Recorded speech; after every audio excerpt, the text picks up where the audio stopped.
አሰላሙ አለይኩም ወረህመቱላህ ወበረካቱ። ሰላም ሰላም፣ ውዴ ቻናሌ ቤተሰቦች እንዴት ናችሁ? እኔ ደህና ነኝ አልሐምዱሊላህ። ዛሬ በድጋሚ በአዲስ ቪዲዮ ብቅ ብዬላችኋለሁ። ላይክ፣ ሸር፣ ሰብስክራይብ እያደረጋችሁ እኔን ሸቃሊትን እህታችሁን አበረታቱኝ እላለሁኝ። ዛሬ ግርም ያለኝ ነገር ራሴንም ጥያቄ የሆነብኝ ግን መልሱን ያላገኘሁት ማለት ነው። ኢትዮጵያ ሆነን ገና ፓስፖርት ስናወጣ ወይም ደግሞ ወደዚህ ለመምጣት ስናስብ ብዙ ነገር እናስባለን። ብዙ ነገር እንዲያውም እኔ አሁን ገና ፓስፖርት ስጀምር ወደዚህ ስመጣ ወደ 20 ይሆናሉ። ይሄን እሰጣችኋለሁ፣ ይሄን አደርግላችኋለሁ፣ ይሄን ብር ልክላችኋለሁ ምናምን ብዬ ቃል የገባሁት ማለት ነው። አሁን እንዴት ልሂድ ነው? አሁን ጨንቆኛል ማለት ነው። እዛ እንዴት ነው የምሄደው? ቃል ገብቻለሁ። እኔ ቃል የገባሁላቸው እንዴት መሰላችሁ? ቃል የገባሁት እዚህ በቃ ሳይለፋ ብሩ የሚገኝ መስሎኝ ነው። ሁለተኛ በጣም ብዛት ያለው ቢያንስ በወር እስከ 200 ሺህ የሚከፈለኝ መስሎኝ ነው። ምክንያቱም ይሄንን ያሰብኩት እንዴት ይመስላችኋል? በአካባቢያችን ያሉ ልጆች ብዙ ጊዜ እዚህ አረብ ሀገር ከመጡ በኋላ በቃ ላጎታቸው ይልካሉ፣ ላክስታቸው ይልካሉ፣ ለጎረቤት ይልካሉ። ከዛ ይሄ እንደዚህ የሚልኩት መቼም ሰርተው አይደለም ብዬ ስላሰብኩ ነው እንጂ እንደዚህ ተዘቅዝቀው ቀን ረፍታተው ማታ እንቅልፋተው እየሰሩ እንደዚህ ለጎረቤት ወይም ደግሞ ለጓደኛ ላጎት ለማነት ዘመድ አዝማድ እስከ 7 ውድ ድረስ እየቆጠሩ ሲሰጡ እንደዚህ ተለፍቶ የሚገኝ ስላልመሰለኝ እኔም ዘመዶችን ይሄን አደርግላችኋለሁ፣ ለአንድኛው በሬ ለአንድኛው ባጃጅ፣ አረ ያላልኩት ነገር የለም። ለሁሉም ለወንድሞችማ መኪና ድረስ ባጃጅ፣ በዚህ ወር ይሄን እገዛለሁ፣ በዚህ ወር ይሄን አደርጋለሁ እያልኩኝ ቃል ገባሁ ማለት ነው።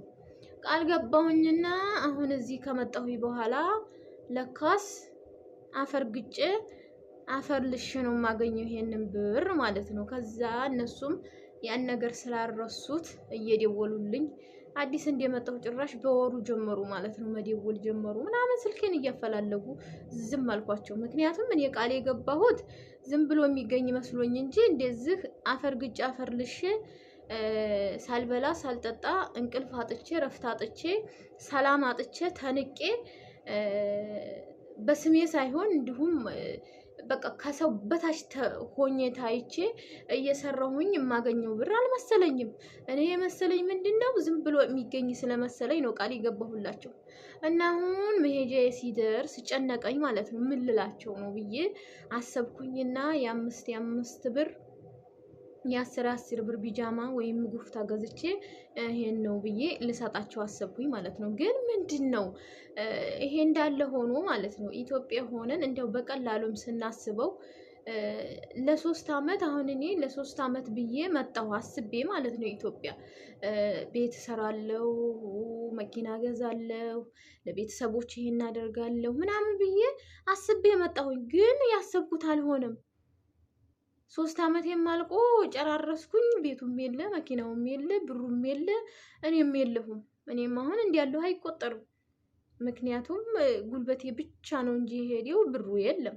ስለዚህ ብሩ ከሌለ ደግሞ እኔ ያለሁ ብዬ አላስብም።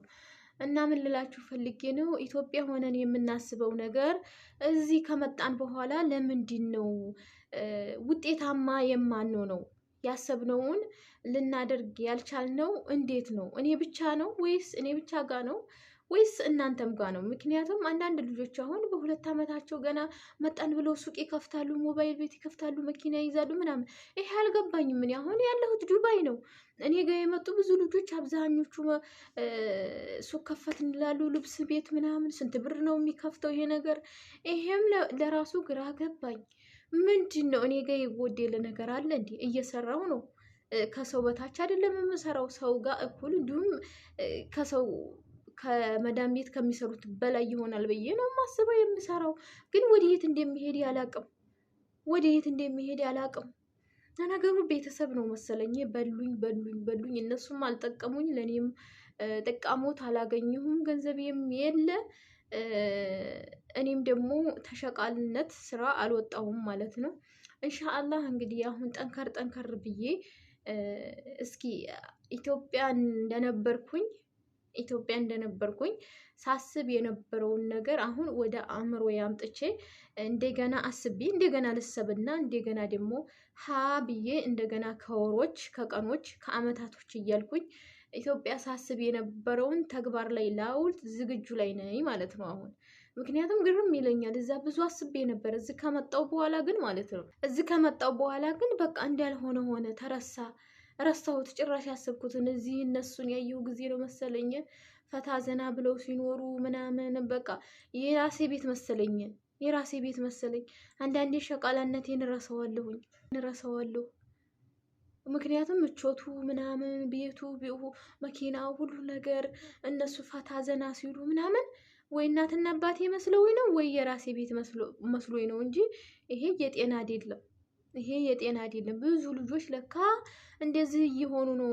ኢትዮጵያ ያሰቡትን ሀሳብ እዚህ ጋር ይዘው ሳይመጡ አዲስ አበባ ሪፖርት ጥለውት እየመጡ ለካስ 10 ዓመት 20 ዓመት አንድ ቤት ብስ ብለው አርጅተው ከሰውነት ወጥተው ብራቸውም ሳይቀመጥላቸው ዝም ብለው የሰው ቤት እያሞቁ 10 ዓመት 8 ዓመት 9 ዓመት ከዛም በላይ ተቀምጠው ዝም ብለው ለካ አርጅተው እየተገተቱ የሚገቡት እንደኔ ሆነው ነው ማለት ነው። እኔ ግን አሁን ነቃሁ። ኢትዮጵያ ሳስበው የነበረውን የረሳሁትን አነሳሁትና አሁን እንደገና ማሰብ ጀመርኩኝ። ራሴን ከሰው ቤት አውጥቼ የራሴ ስራ በራሴ ለመኖር እየሞከርኩ ነው ማለት ነው። ስለዚህ ይሄንን ሀሳብ እናንተ ሞክሩ ትላችኋለሁ።